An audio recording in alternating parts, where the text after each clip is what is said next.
We want to avoid narcissists, sociopaths, and psychopaths. If these dangerous people come into our lives, torment us, and make us suffer, we want to take revenge and pay back. However, it is difficult to respond properly when a narcissist has a power advantage in their relationship. Narcissists who knows this well, so they secure victims in a relationship where he has a power advantage. The most common option is that a boss to bully his subordinates at work. Subordinates need living costs and career, so they can't escape. The assessment of the job is up to the boss, so subordinates can't fight recklessly. If you have a hard time working with a narcissist boss at work, let's watch the movie The Devil Wears Prada together and think about how to respond. The movie The Devil Wears Prada begins with Andrea and Hathaway joining the top fashion magazine. Runway is a wonderful and colorful job that many people dream of, but there was an ambush. Because there's the devilish editor Miranda.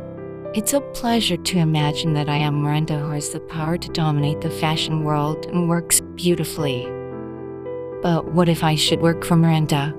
I think we need to consider it very carefully. Working with Miranda means a public disgrace and insult, and of course she has to make a personal mess of it. Miranda has two secretaries. One is the main character, Andrea. After graduating from college, she has no choice but to work with Miranda because there is no place to accept her. She started her career with a plan to move from a magazine to a media company after working at the Runway for a year. The other is Emily.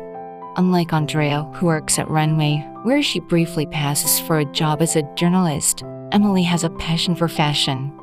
Both of them have a hard time working with Miranda, hurt their pride, and suffer.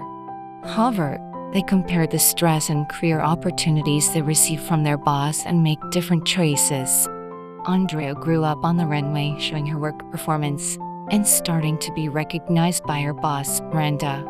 But she finds it possible to work with Miranda not only by getting Miranda's knife-like criticism and all sorts of miscellaneous tasks, but also by taking a heartless attitude like Miranda at the expense of others.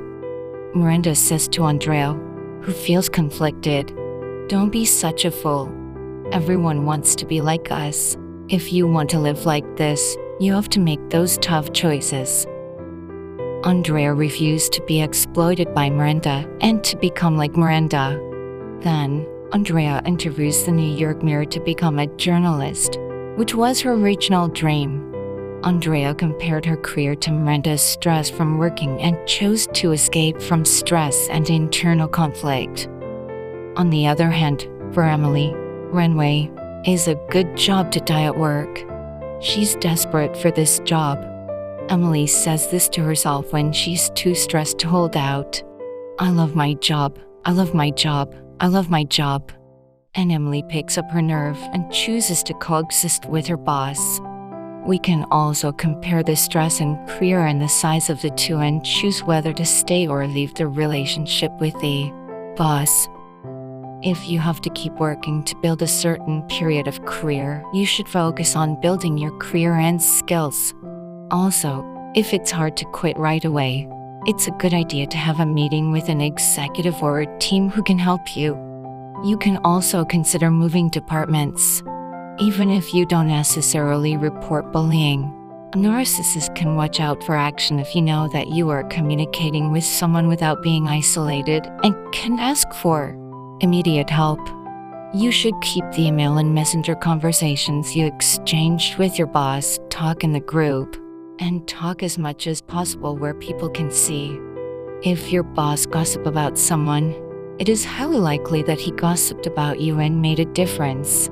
So you can talk to them directly without going through your boss to resolve the misunderstanding.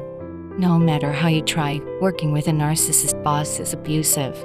He'll try to cross the line, talk behind your back, alienate your teammates, or throw his own negative feelings no matter how much you try to stop. You can't continue your relationship with your boss who gives you trauma indefinitely.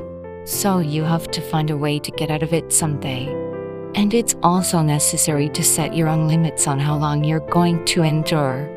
And don't forget to manage your stress during the time you endure through consultation with experts, yoga, meditation, and exercise.